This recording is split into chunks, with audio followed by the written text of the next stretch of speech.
رب زدني منك علما وأنلني منك فهما رب زدني منك علما وأنلني منك فهما۔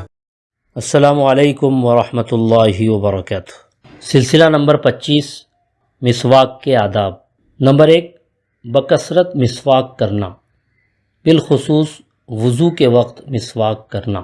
آپ صلی اللہ علیہ وسلم نے فرمایا، مجھے مسواک کا اس قدر حکم دیا گیا کہ مجھے اس کے فرض ہو جانے کا خوف ہوا۔ دوسری روایت میں فرمایا، اگر میں اپنی امت پر یہ بات باعث مشقت نہ سمجھتا تو میں ان کو ہر وضو کے وقت مسواک کا حکم کرتا۔ نمبر 2، مسواک دائیں ہاتھ سے پکڑنا۔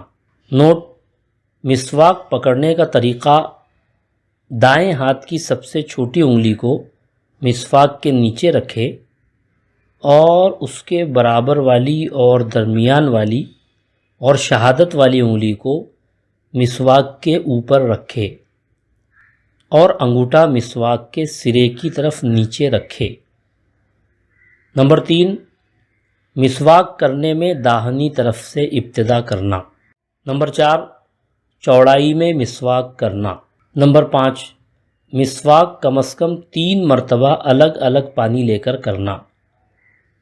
نمبر 6، مسواک دھو کر استعمال کرنا اور استعمال کر کے دھو لینا۔ نمبر 7، اگر معذوری کی وجہ سے مسواک کو نرم کرنے کے لیے نہ چبا سکتا ہو تو دوسرے سے چبوا کر مسواک کرنا۔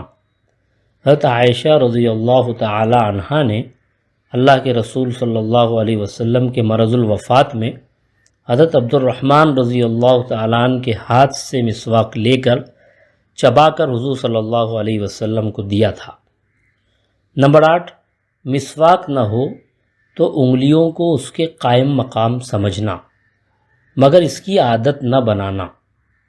آپ صلی اللہ علیہ وسلم نے فرمایا، جب مسواک نہ ہو تو انگلیاں مسواک کے قائم مقام ہو جائیں گی۔ نمبر 9، بچوں اور ماتحتوں کو بھی مسواک کی تعلیم دینا۔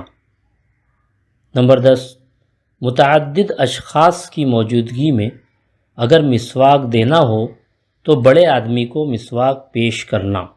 نوٹ: 2 موقعوں پر مسواک کرنے کا خصوصی اہتمام کرنا چاہیے۔ نمبر 1، دانت کا پیلا پڑ جانا۔ نمبر 2، منہ سے بدبو آنا۔ اللہ تعالیٰ عمل کی توفیق عطا فرمائے، آمین۔ جزاک اللہ خیر الجزا۔